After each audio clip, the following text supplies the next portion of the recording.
We have to buy the psionic shielding, since we don't know if they can communicate using their minds. If they can, and our minds aren't shielded, they'll probably be able to read ours. Or even control them. That would be devastating, Aaron said. He definitely couldn't afford to give up the upper hand by allowing the aliens to invade the thoughts of humans. Plus, with the mind control defense knowledge, we might even be able to extrapolate how to control the minds of other intelligent beings. When it comes to kinetic weapons, we don't need to buy those. We're already far ahead in that category and we'll only continue advancing, Nova said, resulting in Aaron striking the kinetic weapons knowledge off the list. Plus, we can use the disintegration function of the atomic printers as a weapon, as long as we can figure out how to increase its range. Aaron received a look of approval from Nova.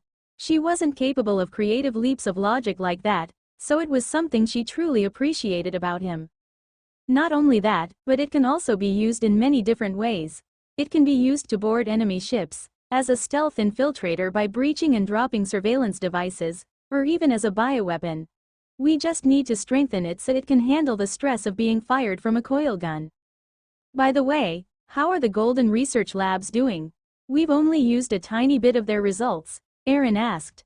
There was much to implement from the Golden Labs in Lab City and he had only tapped into a small bit of their potential. They're about in the same place as their conventional counterparts. The difficulty is that you're the only person who can inscribe and charge runes, Nova answered as she showed him some parts of the tech completed by the Golden Labs.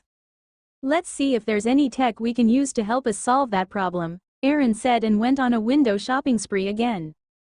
Now that's way too expensive even though I'm flush with SP right now, he said when he found what he was looking for. Runic imprinting, Tier 1. They say laziness is the father of all discoveries, and this technology follows that rule. It was discovered by a runic imprinting worker from a Magitech civilization who hated spending his time and energy imprinting runes. The hard work drained his mental energy and stamina, leading to a rocky marriage, and due to wanting to remain with his wife, he had an epiphany and built a device that could do the work for him. As a result, he ended up the richest, most powerful man of that civilization. Price: 15 billion SP. Despite his complaining, Aaron still added it to his list to buy later. Although we can earn more SP the more tech we release to humanity, it would be counterproductive right now. But once Earth is united, there'll be no need to hold back anymore and we can start a cycle of massive SP farming. Now I'm poor again, Aaron sighed as he looked at the pitiful 100 SP remaining on his system screen. When the system is finished assimilating the new knowledge, you can start integrating it into Lab City and Test Simulation 01, he said. The researchers in Lab City had given him pleasant surprises before, so he hoped they would do the same with the recent purchases, whether they were whole or in part. It would be difficult to produce further research results on technologies he had wholly purchased, but his partial purchases had branched out into multiple directions and his whole technologies had been used in some very creative ways. In fact, if Earth wasn't currently pressed for time, he would have preferred to only buy technologies piecemeal, as it was cost-effective to give the creative minds in Lab City a starting point and let them have their head determining where to go from there. All the technologies that were being sent were things that Nova hadn't found inside the universal simulation. She'd spent the last week checking and compiling a list of their current tech, which had delayed Aaron's shopping spree by a week. It had been a worthwhile trade-off, though, as he now had a better idea of what they needed after discovering everything they already knew. The new tech also included the knowledge of nanotechnology and megastructures, as there were two civilizations that had developed enough to ascend to an entirely new reality, and each of them were fanatic about one of those fields. The civilization that had fanatically researched, invented, built, and improved megastructures had begun doing so when they discovered that their planet would face a devastating supernova shockwave from a relatively close solar system. They began by building a massive shield around their planet, then eventually emigrated from the surface of their world to a Dyson sphere around their star.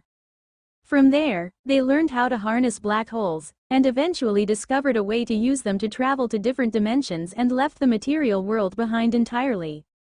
The one that focused on nanotechnology, on the other hand, had been forced to do so when faced with a civilization of marauders that used nanobots as weapons.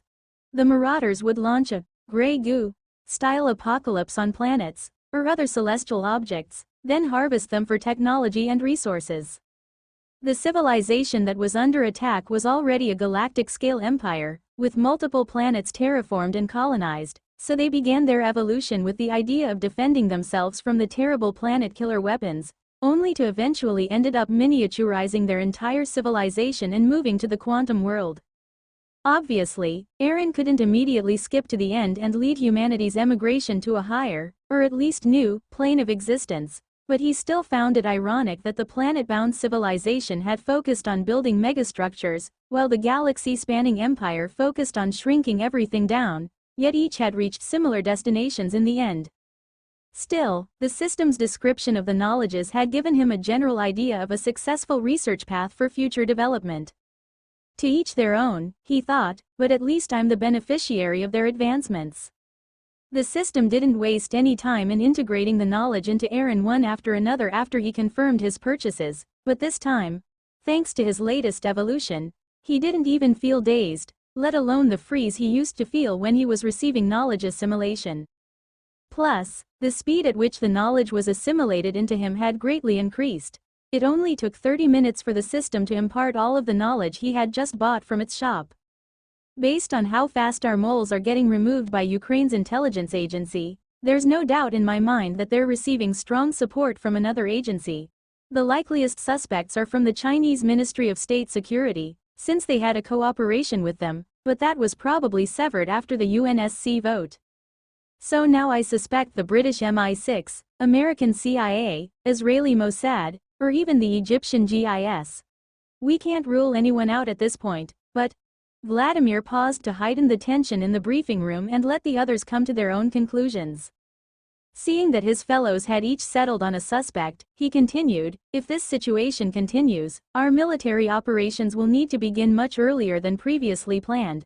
If they manage to remove everyone on our side with power in their country, they'll be welcoming us with bullets instead of flowers. He was already quite satisfied with the reception, especially the suspicion he had cast on everyone but the true culprit hunting their intelligence operatives, and gathered his thoughts, intent on pushing his plan further forward as he clicked through PowerPoint slide after PowerPoint slide showing images of Russian agents and sympathizers who had been caught by the Ukrainian government. Another thing we have to keep in mind is that we already know they're reorganizing their military. Together with putting pro-Russian politicians, businessmen, and leaders on trial for treason, it isn't a good sign for us. It shows that they're gearing up to fight, so we must act first to gain the advantage. The fight against Ukraine won't be as easy as the rigged referendum we called for in Crimea.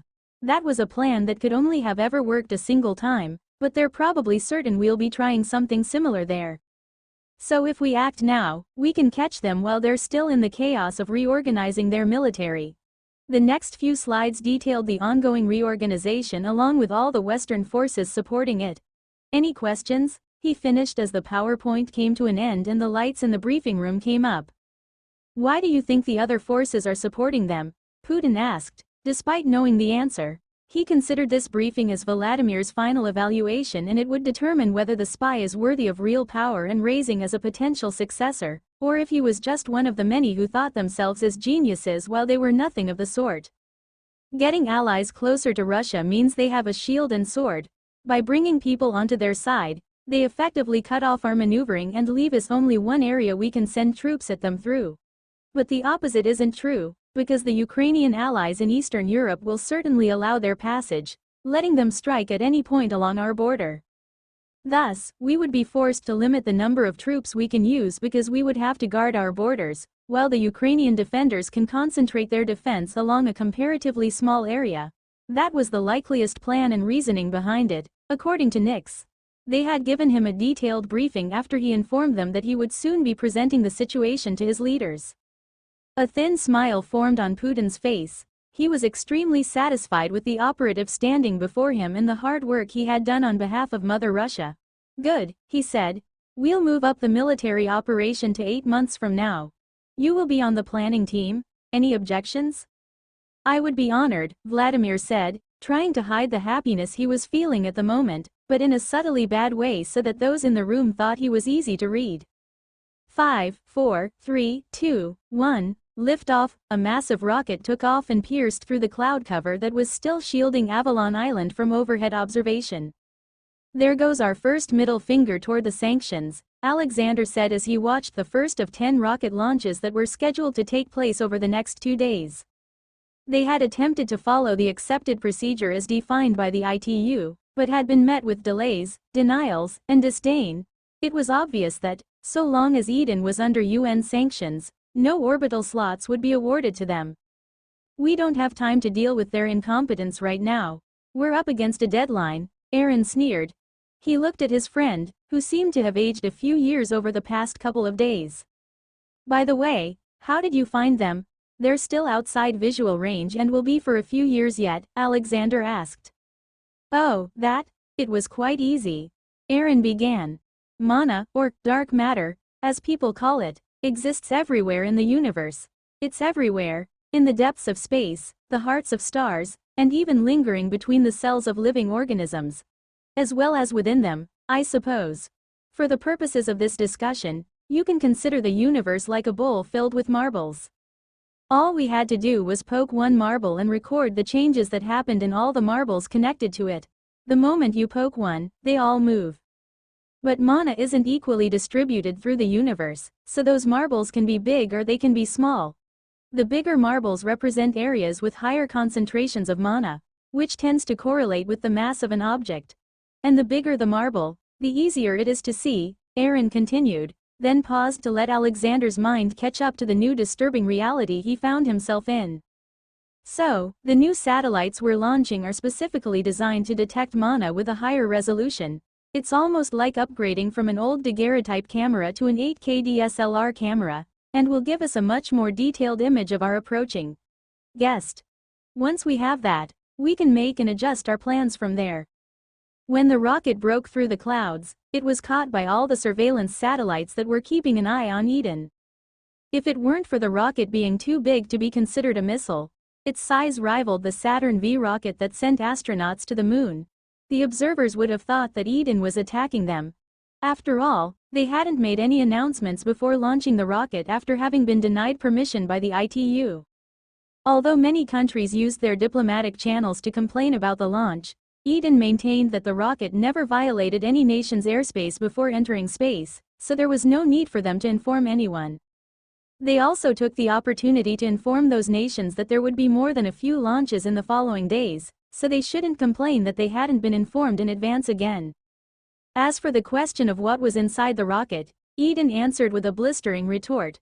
They maintained that it was nobody's business what they were doing, showing that the change in attitude was all throughout the government, not just the president's office. Other than that, Eden continued their discussions with Esperia on the central bank situation.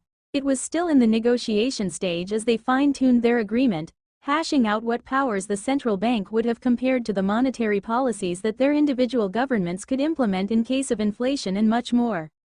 Hephaestus Industries had also gone into high gear, putting into practice the permission they had received from the government to work. They rapidly began producing everything that Eden had lost access to as a consequence of the trade and economic sanctions. They even sold them at a loss to Edenians and Esperians, to boot. Nobody knew that the cost of production was basically zero, so they all assumed that the company was losing millions, if not billions, of dollars worth of profit. Thus, their reputation as a company only grew better and better. Not only was Hephaestus producing their goods essentially for free in their automated factories, but they were also shipping them through Hermes, which meant the shipping charges were also being earned by one of Aaron's companies. Together with that, the arrival of Ukrainian grain and the zero-interest loans the Edenian government was offering for people to buy lands and develop them into farms was also seen as a windfall by the populace. Even though the lands on offer were barren and relatively low in fertility, that wasn't seen as much of a problem. Especially after Asclepius Biotech introduced a new biofertilizer that promised to increase harvest yield by over 300%. Alexander had never been so popular, not even immediately following the revolution that overthrew the previous dictatorship. On a more earthy front, the recycling, both of the world's garbage and Eden's sewage, continued apace. As it would negatively impact too many nations, the UN sanctions had protected and continued the treaty that Eden had signed to act as the world's garbage bin. Aaron could only shake his head with a wry smile when he had read that clause in the long, detailed list of sanctions imposed on Eden. Apparently countries didn't want to deal with their own trash, and he guessed they thought it would be a humiliation for the developing nation. He had decided not to incorporate a company into his corporate structure to deal with it though, instead having Nova spawn another child AI, Hygiea, to specifically handle recycling and recycling alone. It was too important a task to leave unattended in case of an emergency, like what had happened during his most recent upgrade, so Hygiea was welcomed to the AI family and considered a subordinate of Helios. He had to admit, though, that his naming scheme was becoming more and more difficult to follow as time went on. Gods of the Greek pantheon were limited in their relevance to modern-day issues, so he would soon be forced to branch out in other areas besides the military, which he had already done. The world was quickly discovering everything Eden was doing, from the information being posted online, or images from the commercial satellites in orbit. They argued back and forth until they finally settled on a startling suspicion. The netizens at large believed that Eden actually wanted the sanctions applied to them. They certainly weren't suffering under them, and it definitely appeared that they had long been prepared for them, so the hypothesis fit all of the evidence available to outsiders looking in. But the world wasn't just watching. Lawsuit after lawsuit was filed against Hephaestus by companies that were outraged by the blatant violation of their intellectual properties. Just because they couldn't sell their products in Eden didn't mean they would allow anyone else to. That said, the companies could shout and wail and send cease and desist letters all they wanted to, and all Felix did was shrug and chuckle about it in their periodic update meetings. Since Eden wasn't a member of the International Criminal Court and thus didn't subscribe to its jurisdiction, they could piss and moan all they wanted to, but all the whining in the world wouldn't change the fact that they couldn't enforce any intellectual property laws against an Edenian company. When one irate magnate threatened to violate the Connect Group's intellectual properties, Felix left a response on par with that of General McAuliffe during the Battle of the Bulge in World War II. His answer was a simple post from his official, verified account on Pangea that read, "Go ahead and try." Note. General McAuliffe famously replied to a German demand for surrender during World War II with one word, NUTS. It was immediately before the Battle of the Bulge in Bastogne, Belgium. True story, and really interesting. Google it. The same thing couldn't be said for everyone, though, as Aaron and Sarah both received subpoenas to appear before the U.S. Congress, which had set up a committee to investigate them for various perceived offenses, including public safety and national security concerns, antitrust concerns, privacy concerns, and their economic impact on American citizens. "Ha ha ha, they really subpoenaed us," Aaron laughed. He had been in a meeting with Sarah discussing the next steps for Gaia when they both received the email notification from their lawyers in the US, who were the ones to actually receive the summons. The lawyers said we could challenge this in front of a judge and argue that they're exceeding their authority and that the request is unduly burdensome. But they added that it would be very difficult for our motion to be upheld, since there's politics at play that will make every American judge biased against us. So, at the moment, they're recommending we negotiate the scope of our testimony, request certain protections, and clarify the terms with the committee. We'll eventually have to go, but we can at least stall them for a long time before that happens. Long enough, hopefully, that this whole UN debacle is done and over with, Sarah said. Do you think any of that will be allowed? Aaron sarcastically asked. He knew the answer already. Likely not, since the lobbyist groups have invested way too much money into. Shish, it was a rhetorical question, Aaron interrupted with a grin. There's no need for any delaying tactics or protection. Tell the lawyers to do nothing, and we'll go, testify, whenever is convenient for us, but certainly no later than 2 months from now. He was already thinking about how to use the upcoming congressional hearing to his benefit. On televisions across America, a jingle played as the screen switched from commercials to a popular news show. Good evening. I'm Tucker Carlson, and for those that are just joining us, welcome to the show.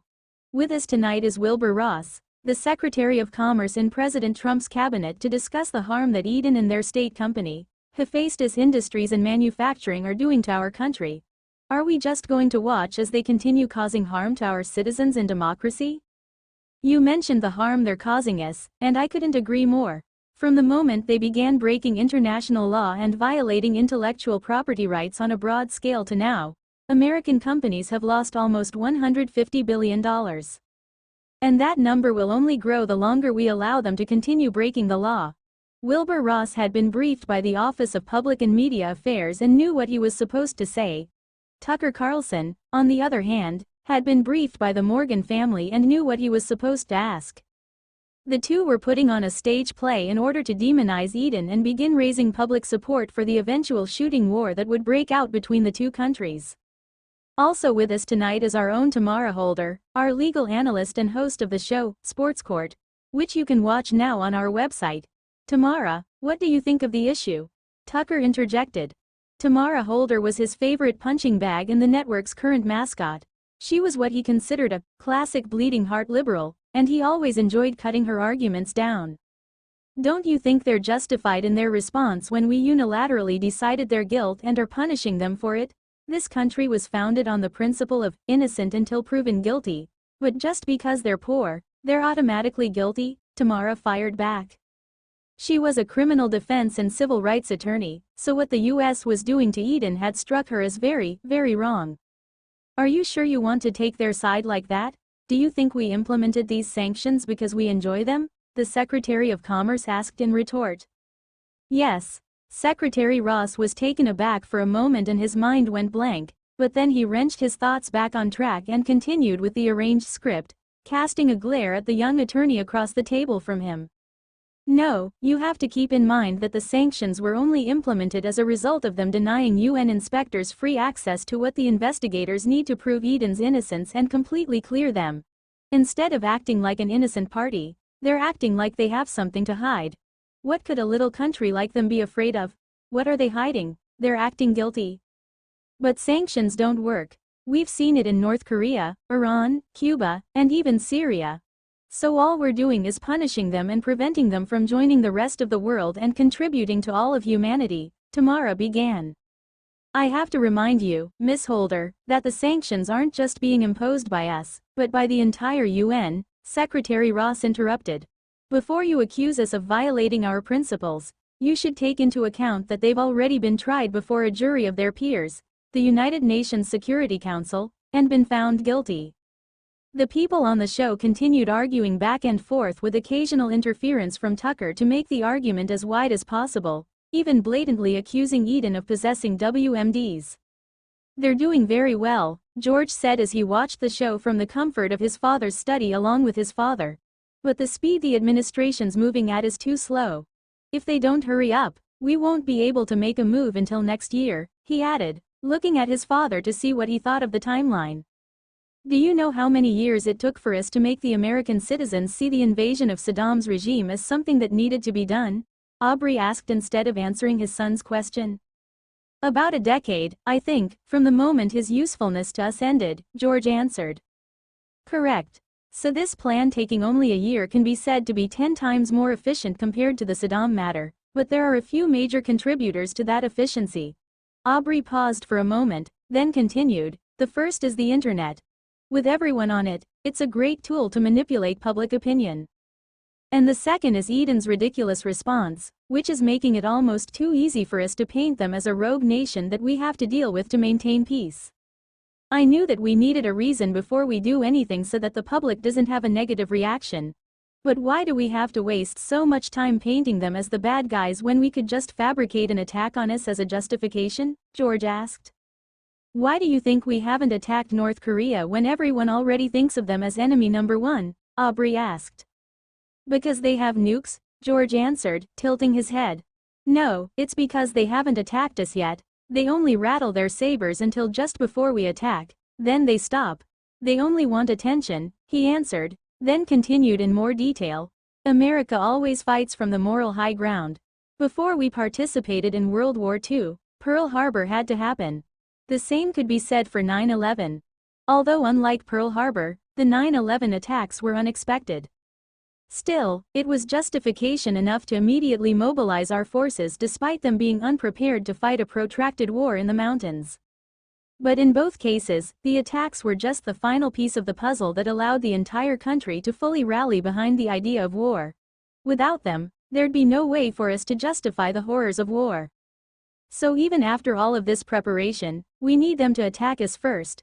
Whether they actually attack us, as bin Laden did, or whether we manufacture and provoke the attack, as FDR did in 1941 with Pearl Harbor and the Japanese. It still needs to happen before we can declare war. He turned to his secretary and said, "Inform the CIA to start releasing the information we collected and fabricated that fits our agenda, as we need to use Eden's actions to give credibility to the president's statement." "Yes, sir," the secretary said, then left the room. "Do we have the questions Congress is going to be asking them?" Aubrey asked. "Yes. We'll be rewriting them based on the information we have and the optics we want to present, but we'll be fully prepared by the time of the appearance. Or at least as prepared as we can be. Their lack of reaction and fighting is making me nervous, like they're planning something behind our backs," George said. "Whatever they're doing to prepare, they probably aren't expecting what we've got coming for them at all. But still, we should try and find out what they're planning." "I'll keep that in mind, Father," George responded, then returned his attention to the TV, where Tucker Carlson's stage play was still ongoing. Though the number of countries Alexander could visit had reduced, thanks to the travel bans, he didn't waste time complaining in Eden. Instead, he chose to visit what countries he still could, especially those suffering under sanctions, to strengthen their diplomatic ties and economies. After all, it was hardly ever the people in power who suffered, but rather the innocent citizens below them. During each visit, he would somehow manage to come up with deals that were beneficial to both countries, Eden, as the manufacturer and exporter of goods, and the countries he visited, who would receive the cheap products they had sometimes never had. For instance, Cuba had still been using cars produced in the 1940s and 50s from before the United States imposed sanctions on them in 1958 until they struck a deal to import manufactured goods from Eden in trade for certain luxuries, like hand-rolled Cuban cigars. Plus, part of that particular deal washed back on the U.S. in an unexpected way, with an official trade partner who wasn't willing to be bullied by the behemoth called America. The politicians and rich Americans who used to ignore the trade embargo with Cuba and purchase their products cheaply could no longer purchase them at all. There was a lot of resentment there, and Eden had helped vent it. Another unintended consequence was that Florida, a state that had long relied on refugees and illegal immigrants from Cuba to provide dirt-cheap labor, had found itself lacking employees in the hospitality, tourism, and landscaping industries, as Cubans could now legally immigrate to Eden, who had opened their doors wide to them. With similar deals worked out with North Korea, Sudan, Venezuela, Iran, Zimbabwe, and Syria, among others, the lives of a lot of the most oppressed citizens around the globe either already had been, or would soon be vastly improved. In turn, Eden would receive raw materials and immigrants from the countries. The Koyos Foundation had joined forces with Icarus Airlines to ensure that immigration was open between the countries, and the Edenian government's zero-interest farming subsidy loans coupled with advances in organic farming brought by Asclepius Biotech ensured that the new immigrants were settled as soon as possible. And with Panoptes monitoring Pangaea and shifting the public discourse, the citizens of Eden were thrilled and proud to be able to offer the same increase in standard of living they enjoyed to the flood of immigrants to their country instead of the rage directed at governments in countries like Germany, where they had a severe problem with Turkish immigrants and refugees illegally crossing the border in search of a better life. Some of the countries had specific requirements. North Korea, for example, required spare parts for their airline industry, oil, and food. They received more than they gave. Though Eden wasn't suffering a loss, they wouldn't gain much from them beyond the satisfaction of spitting in China's eye by driving a wedge into the relationship they'd had since before the Korean War. Essentially, Eden became the provider for all of North Korea's needs that had been being provided by China, which was something of a diplomatic coup and feather in Eden's cap. Venezuela, on the other hand, had very little need for oil, money, or other such resources. They enjoyed the finished consumer goods and would repay Eden with their vast gold deposits and national reserve. At the same time, Alexander's team was also in the talks with Taiwan. Although Taiwan wasn't among the countries that were being sanctioned, what made it special was that it wasn't a UN member. That meant Alexander, or any citizen of Eden, for that matter, had no restriction on travel between them.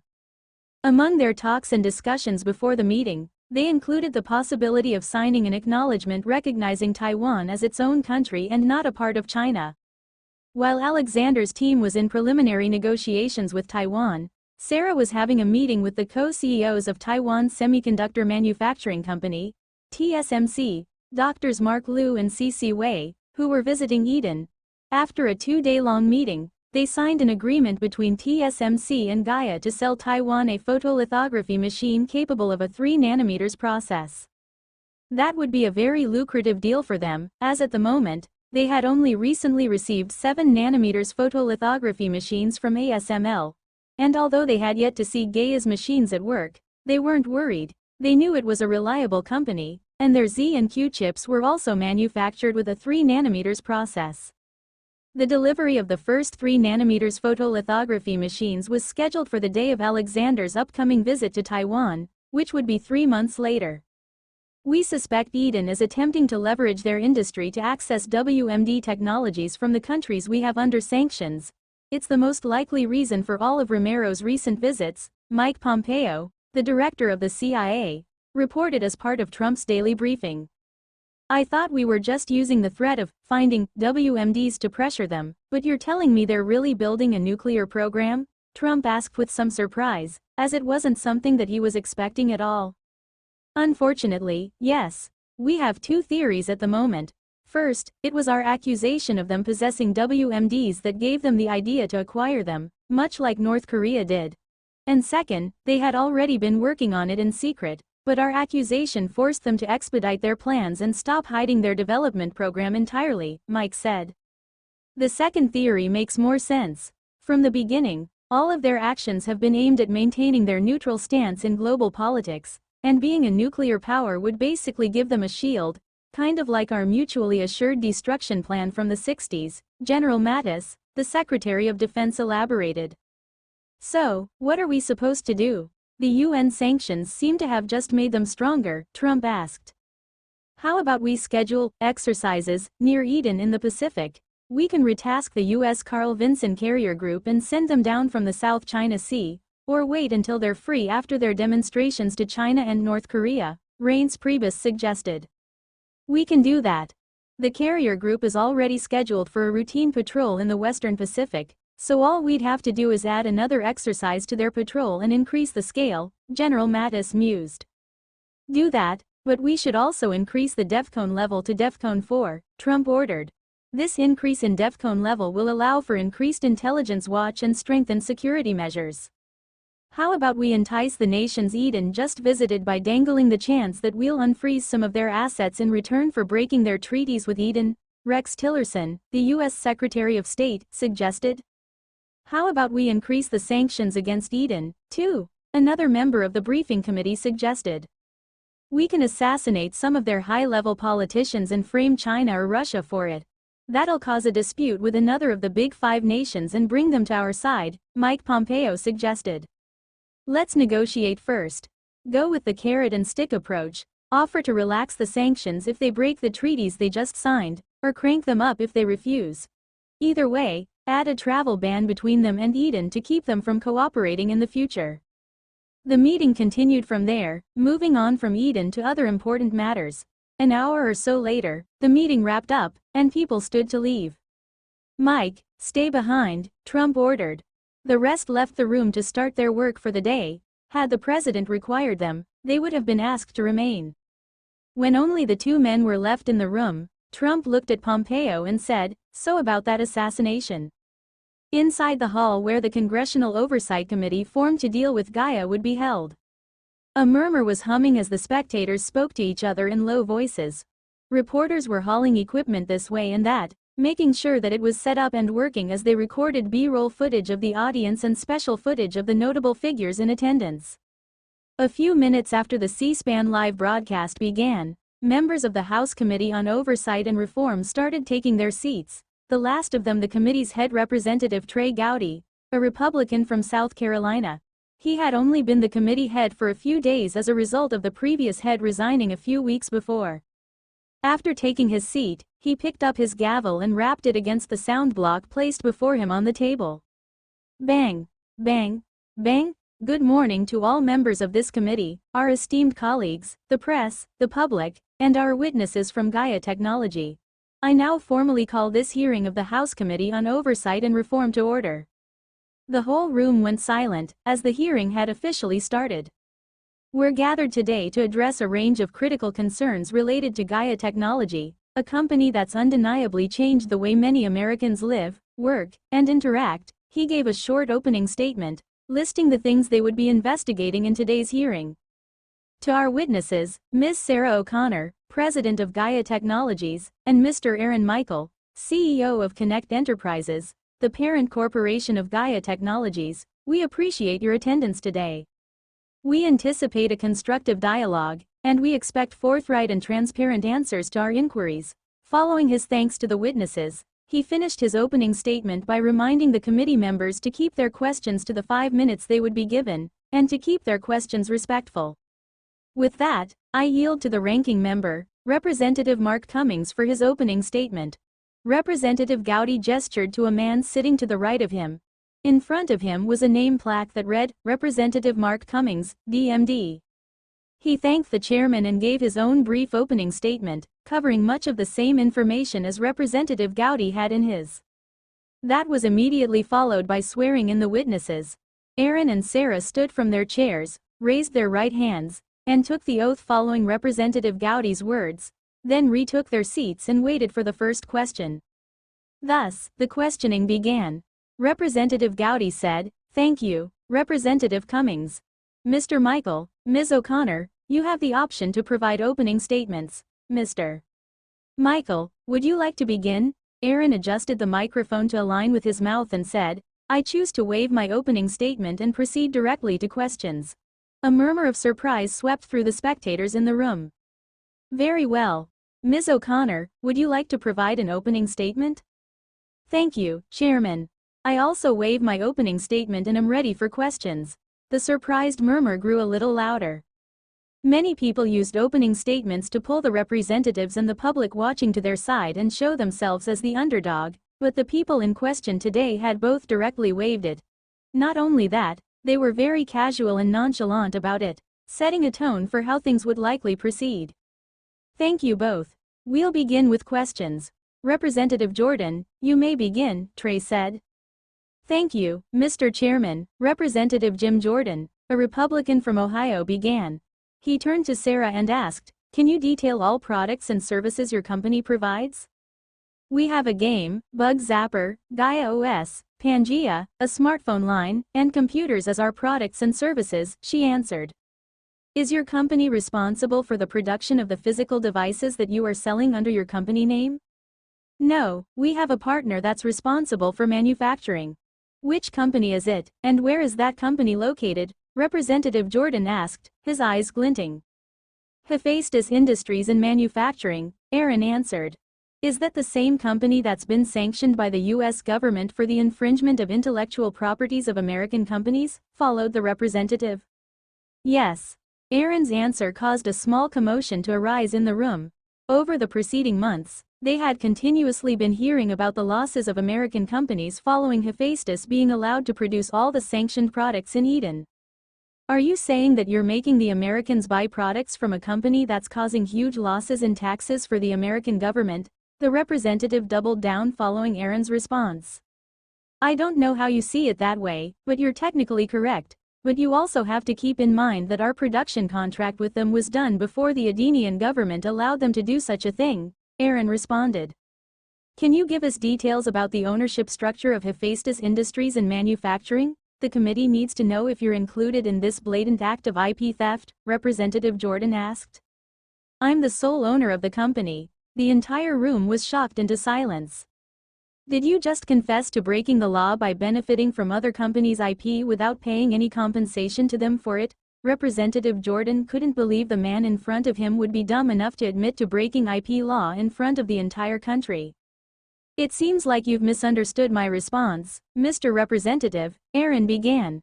Refusing to use his name and just calling him Representative showed how unimportant he was to Aaron, who continued, "I never broke any laws. Everything I've done is perfectly legal in Eden." "Mr. Michael, I'd like to remind you that you're an American citizen, which means you fall under the jurisdiction of the American law.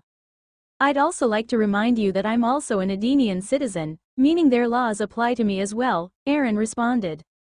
The questions continued from there. Aaron was asked some difficult questions and answered them all truthfully without beating around the bush, increasing the number of people watching the C-SPAN broadcast as time went on. Can you detail to us how you handle user data, including any past incidents that compromised public safety and the company's responses to those incidents? A representative asked Sarah. We don't, she responded in a clipped voice. Can you clarify? The representative asked. I meant that we don't store any of the user's data anywhere, she retorted. Miss O'Connor, may I remind you that you're under oath. From our research, we discovered that you're paying Amazon for servers that you use for data storage and more, so please answer truthfully. In the past, yes, we did use those servers to store information. During that time, our premium OS version's AI operations couldn't be fully handled by the phones, so we sent user data there for processing before it was sent to the users. But following the release of our smartphones, which are capable of doing the processing locally, we stopped hosting the user's information on the servers we rented from Amazon and deleted all the data in them, she elaborated, making the prepared questions about American users' data security useless since they had testified that they are not storing even a bit of data. The representative put aside a few pieces of paper that had become useless, thanks to Sarah's response, then turned to Aaron and asked, can you list the companies you own in whole or in part for clarification purposes and to save everyone time? Yes, I'm the sole owner of a parent company named Connect Enterprises and all of the subsidiary companies thereof, Aaron said, then paused for a moment before continuing, there are 9 subsidiaries. Can you name them? The representative asked with a smile on her face. She would name them from the list that had been provided to her if Aaron decided to keep mum. Gaia Technologies, Helios Energy and Utility, Hephaestus Industries and Manufacturing, Koios Foundation, Hermes, Plutus Ventures, Icarus Airlines, Asclepius Biotechnology. He took a deep breath and stared the representative in the eye with a meaningful gaze, and lastly, Ares Security Solutions. The names of the companies that Aaron owned gave everyone that heard them goosebumps. Although some of the people in the room hadn't heard of a few of them, they had indeed heard of the others, and all of them were very rich and very, very private. Most of them knew of Gaia, Hephaestus, Ares, Icarus, and Asclepius. Each of them were tentatively valuated at hundreds of billions of dollars, which was why they were shocked to their core. That was when they came to the realization that the man in front of them or on their TV or phone screen's net worth was nearing the $1 trillion mark. That would put him firmly in place as the world's richest man, with the difference between him and the second place more than $800 billion, billion, with a B. But what absolutely mystified them was that Aaron had only become a millionaire less than 3 years before, meaning that in the short span of 3 years he had gone from moderately comfortable to money is just a scorecard for the game of life, without any aid from his family or friends, and he was only 23 years old. Have you been paying taxes? The representative who asked that wasn't surprised in the least, as he had already been informed about Aaron's wealth. Yes, I paid more than $20 billion in taxes last year, but I fail to see the relevance of your question, Aaron fired back.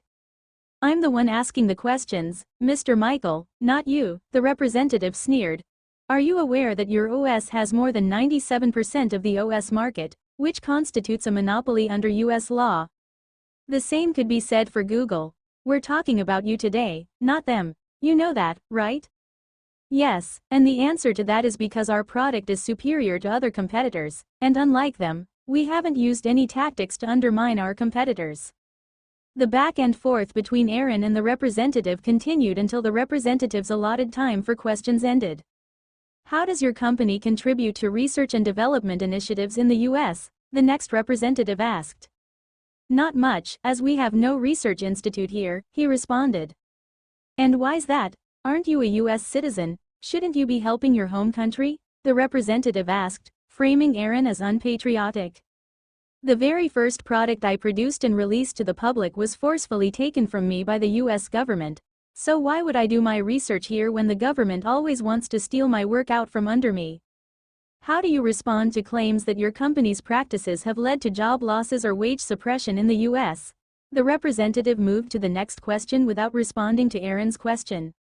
That's categorically false. Even our lowest paid employee working here is completely insured by the company, and their net salaries after tax are all over $100,000, with yearly raises and other benefits. Are there any upcoming plans for expansion, job creation, or major investments in the US? No, why? Why should I invest in a country that's insistent on levying sanctions against me in a blatant attempt to steal even more of my technological advances, Mr. Representative? Aaron responded quite bluntly. The hearing continued in that fashion for the rest of the day, and the 3 days following that, making it the longest congressional hearing related to a private company in history. Aaron and Sarah had undergone more than 30 hours of questioning by the hostile committee. From the first day of the hearing, it was the main topic in not only the political section of the internet, but the entertainment side as well. It was a weird situation, but understandable. Aaron and Sarah were both incredibly attractive, even more than most actual celebrities. Besides, both of them were way too blunt in the way they handled the questions. It was very fresh, since most people called before Congress would go very far out of their way to hide whatever they could, answering almost every question with, "I don't recall," or some variation on that phrase. Really, man, are you telling me this man became a trillionaire within just 3 years after being expelled from school? Are you kidding me? Nope, I can't believe it either, but I researched the companies he named and he should have much more than just $1 trillion. The truth, he was falsely accused before he was expelled, nothing more to say, just clarifying it. Warmonger, you people seem to have forgotten the most important revelation of the hearing. The man has a private fucking military under him, and it fought and won a war against a fully legitimate country's military. The video of Eden's pilot shooting down 5 planes in less than a few minutes is from his forces. Damn, holy shit, why didn't we see it earlier when everything was in the open? All of his companies are named after Greek gods, from Gaia to Ares. But that won't happen again, as I sat and did a very deep investigation and came to the conclusion that they're the ones who deliberately caused the Indonesia incident to provoke the UN to sanction Eden so they can benefit. Nah, this is wild. Makes sense, since their company is now the only provider of many things. So he earns more money than anyone in the country. Damn, brutal and smart at the same time. The internet focused on many different topics, based on people's interests, but nearly everyone talking about them was mostly focusing on Aaron being either a role model or scum of the earth. The Morgans utilized it to their benefit, using every means possible to paint Aaron as a greedy madman. The committee began their deliberation, and at the same time, recommended that the Justice Department open an investigation into Aaron and his companies. They were privately directed that they absolutely must find evidence of him and his companies breaking the law, and if that evidence didn't exist, they were to find it anyway. They were also instructed to pay special attention to Ares during their investigative process. Aaron was in his private A380 with Sarah, heading back to Eden. He was leaning back in his chair, limbs akimbo, and pinching the bridge of his nose as he complained about idiots, morons, and assholes that shall not be named. How am I gonna explain this to my parents? Aaron had come to the realization that his parents would soon be asking him about his wealth and was trying to come up with a way to explain it to them as gently as possible. Why not tell them the truth? Sarah suggested. I guess, there's really no need to hide it from them, since the whole world knows about it now anyway, Aaron said. Plus it'll make things easier on me since they'll be able to use the VR instead of traveling all over the place and risking attacks. He smiled when he thought of the mess his little brother would cause in the VR once he was introduced to it. Father's been asking why you're just letting the Morgans control your actions when you could have asked him to stop it, or at least have it under control, Rena asked Aaron. They were together in one of his VR mansions, where they spent most nights. I'm setting the stage and giving them plenty of rope to hang themselves with, so there's no need for any of that. But I will need your family's help in a few weeks or months, Aaron explained. Oh, what do you need? Rena excitedly asked. It had been a long time since Aaron had needed her help for anything, but now he was finally asking for it again. Eden will be calling an emergency meeting in the UN, and I'll need America's vote, he said. What's it going to be about? She asked. She would need to know what the meeting would be called for in order to convince her father to go with his request. It's about forming a united government on Earth. We need to be united in case of foreign entities arriving, he said, then remembered that, in his urgency to deal with things, he still hadn't told her the news and added, let's head to Lab City. I'll be able to explain things in more detail there. Half an hour later. I'll ask my father, but even if America agrees, China and Russia will likely use their veto. They'll never relinquish the power they have at the moment. Rena finally answered after taking a bit more than 20 minutes to calm herself after receiving the shock of her life from Aaron and Nova. Finding out that they weren't alone in the universe would be one thing, but who would ever be able to handle the news that, not only were they not alone, but their celestial neighbors were coming to pay a visit with any kind of equanimity? I know it might be a useless endeavor, but we need it to be done. I have to try every peaceful avenue of uniting the planet before using force. If I were to just skip straight to using force, there would always be people believing things could have been done peacefully and resisting the new government, Aaron explained. But why do you want America to vote for it and not use their veto? She asked. She couldn't imagine a scenario where Aaron would want to peacefully join hands with the country that had treated him so shittily. He just wasn't that kind of person. I want it that way so that, in the future, when they start doing their selfish, arrogant bullshit, we can use their vote to highlight their hypocrisy, he said. But if father knows about the vote, he'll almost surely be against it, she said. Just don't tell him what the vote is for. You can ask for forgiveness later instead of permission now, Aaron teased. I'll try. She hugged Aaron to try and calm down again. Apparently, the shock of the revelation had yet to completely pass. Aaron said nothing, just hugged her back and rubbed her back as he gave a signal to Nova with his eyes to help calm her down. Yes, it's true, Aaron sighed. He was in his parents' living room in reality with his parents and Henry, who was running around and playing with his toys. The boy was certainly using his break from school very wisely. So, you're telling me that what they're saying about you being a trillionaire is true? His father repeated, not knowing whether he should be proud of his son or scared that a human could have that much money. That's their guess, based on the public data they have about my companies. The real number should be quite a bit higher, actually, Aaron respectfully corrected. His parents were shocked into speechlessness at the thought of that many zeros in anyone's bank statement, let alone their son's. Wow, can you buy me a robot? Henry was the only one in the room that could speak after Aaron's last response. His parents were still suffering a small mental shutdown. Aaron turned to his little brother and, with a smile on his face, said, "How about I give you one now?" "Yes." Henry jumped in excitement as he ran to his big brother. "Put these on," Aaron said as he handed his parents and little brother, who had climbed onto his lap, individualized pairs of AR glasses. "The rest will be easy to explain with those," he added when he saw his parents giving the glasses in their hands weird looks. After Aaron's reassurance, they put the glasses on and discovered a whole new world. "Oh my God," his mother exclaimed, echoed shortly by her husband as they came to the realization that they were in a completely new environment. Instead of a nicely appointed living room, they were now in front of a vast, beautiful flower garden with blooms of many colors scattered here and there. It looked like a field of wildflowers more than a cultivated, formal garden. "Welcome, Mr. and Mrs. Michael," Nova said as she appeared out of nowhere, looking like an angel in her beautiful white dress. But despite her looks, she still scared the shit out of Aaron's family with the sudden appearance. Henry even immediately hid behind his big brother. "Don't worry, Nova's just one of the people responsible for overseeing this world," Aaron explained as he patted Henry, who was still behind him, on the head. "This world?" his father asked, tilting his head. "Yes, this world. A digital counterpart of the real one." He raised his hand, attracting their attention to it. "In here, everything is possible." As he said that, his hand changed, first robotic, then a tree, then back to normal.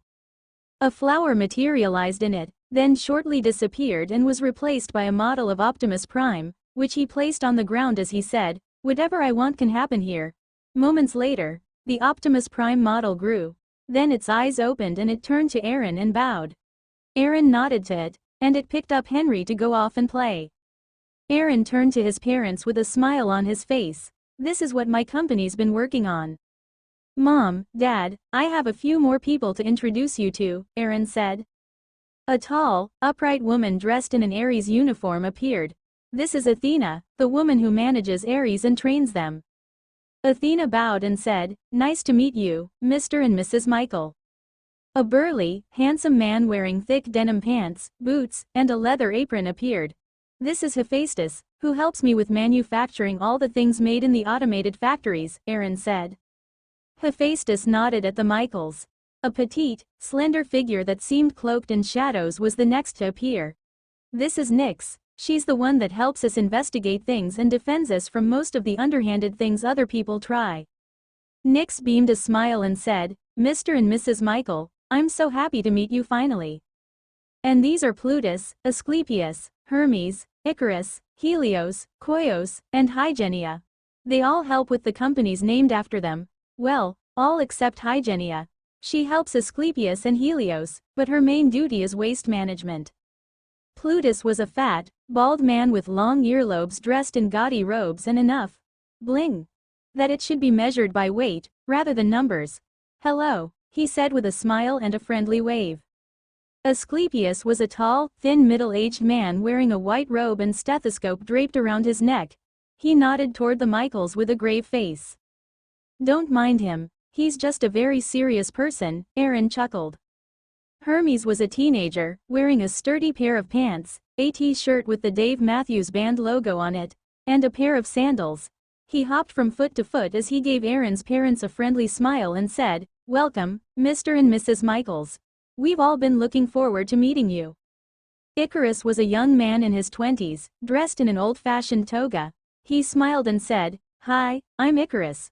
We've sort of met already, on your flight here from America and some of your flights around the world. But it's a pleasure to finally meet you face to face. Helios looked like he was in his late 20s or early 30s and was tall, well-built, and handsome.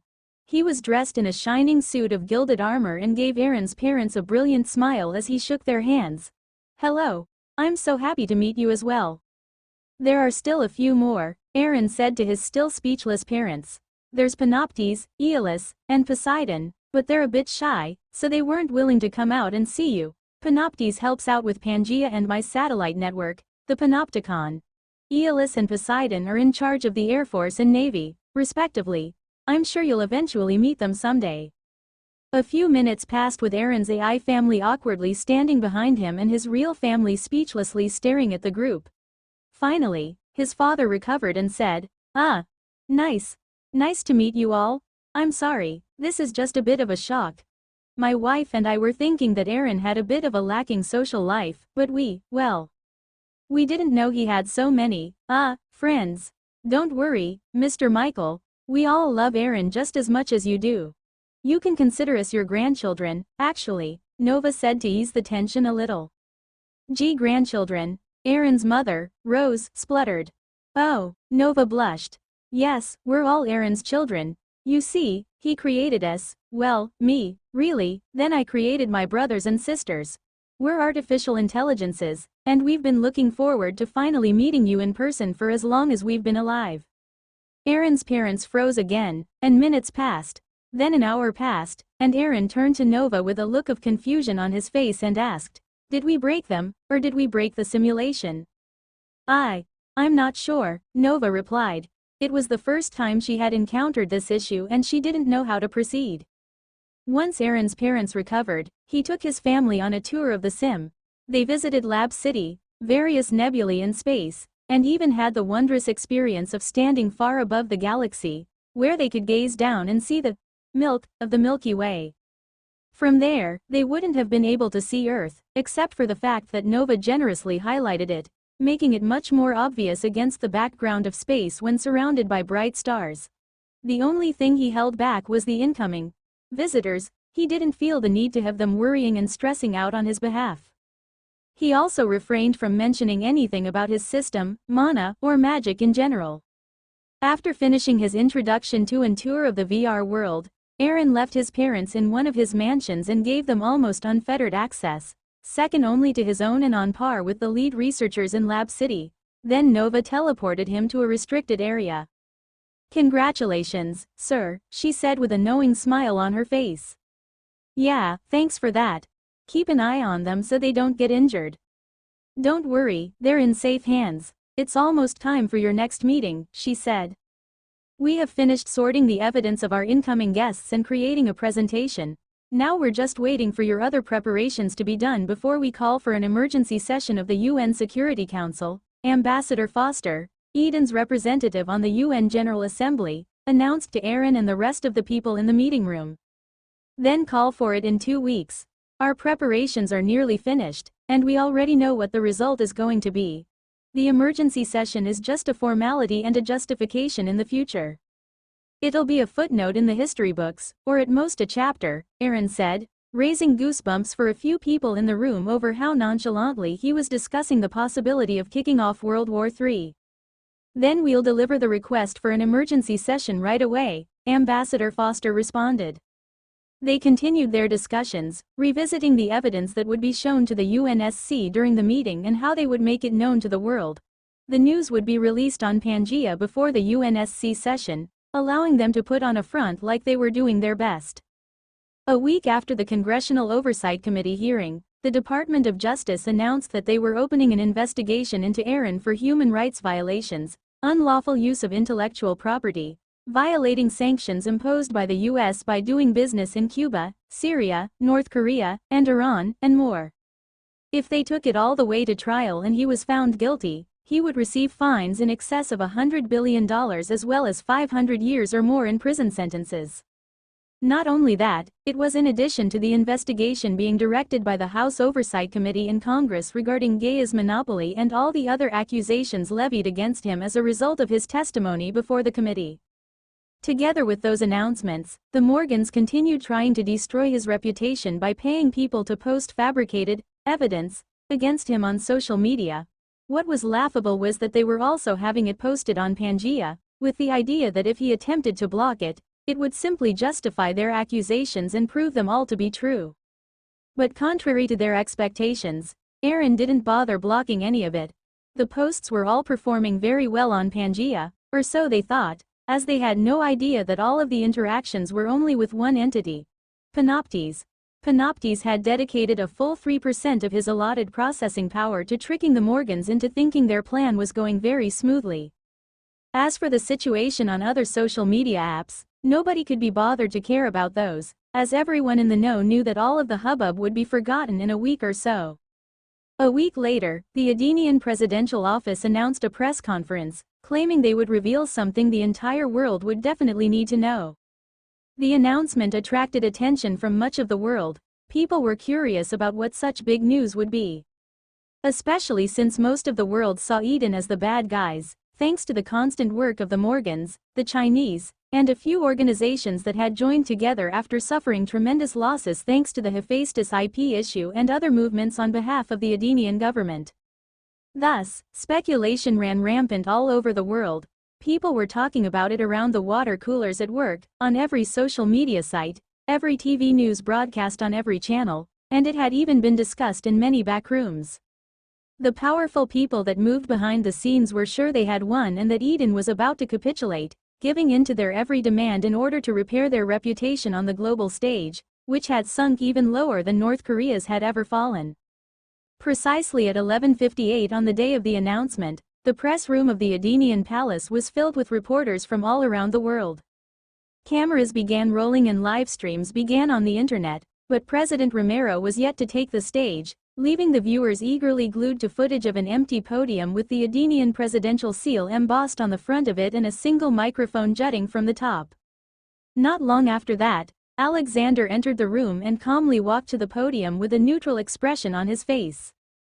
Citizens of the great nation of Eden, ladies and gentlemen watching from home, and friends and enemies around the globe, good afternoon, he greeted, already firing metaphorical shots as he began his speech. Thank you for joining me today. Although our announcement was abrupt, it was issued due to an emergency situation that requires us to inform the world. So I won't be apologizing for the short time you had to prepare your gotchas for me. He paused and took a deep breath. After the short pause to gather himself, Alexander switched from firing shots to dropping bombshells. About 4 months ago, the Panopticon satellite network we launched discovered an object approaching our solar system at a quarter of light speed. At first, we thought it was just a scanning artifact. Due to the distance it was observed at, that was the likeliest issue. So we checked again, but the object was still there. Then we checked again, and again, and again. We checked until we were blue in the face, but, he paused again, bringing his focus back to his prepared remarks. But no matter how many times we checked, the object still appeared on our scan. So after those continuous tests, we decided to create specialized observation devices, which we recently launched into the Lagrange points around Earth and the Sun. They are capable of a much higher resolution on a newly discovered frequency, giving us a much better view of the universe around us, or at least a 10 light-year radius of it. And the result of those scans is, the object exists, but at least we saw it in a higher resolution. The screen behind Alexander displayed the result of their constant data collecting over the past 4 months. Due to the importance of the discovery, we've already called for an emergency session of the UN Security Council to discuss how we're going to deal with it, and just so you can verify it yourself, your space agencies, or even your amateur enthusiasts can go to our government website, where we've already announced the coordinates of the discovery so you can check it for yourself. Ladies and gentlemen, we hope that the UNSC will approve our emergency session request following your country's verification of the discovery we made. Together with that, we invite everyone to download the data and verify it for yourselves. It is with the utmost sincerity that I say this. It is time for humanity to unite and combine our resources. If we can do that, I firmly believe that there is nothing humankind cannot overcome, he said in a grave tone, as if he knew the sheer, bloody-minded uphill battle he was about to face on the battlefield of politics. He continued speaking for a few more minutes, explaining how they came to the conclusion that it wasn't just a planetary body in the vastness of space that coincidentally had an orbit that would pass through the solar system. He couched it in layman's terms and never forgot to mention that a more detailed and technical explanation could be found on their official website. I will now take questions, he concluded, resulting in all the reporters in the room raising their hands. No one wouldn't have questions after being told aliens might be coming for them. Alexander pointed at one of the reporters, who said, "Jim Sterling, BBC News. What do you expect to come out of the UNSC meeting you've called? Shouldn't you have called a General Assembly session instead of a Security Council session?" Excellent question. Resolution 377A, Uniting for Peace, lays out a specific method for calling an emergency special session of the UN General Assembly that will result in joint military action. According to that resolution, a General Assembly specific emergency session can only be called for if the UN Security Council has met, voted, and failed to come to a resolution.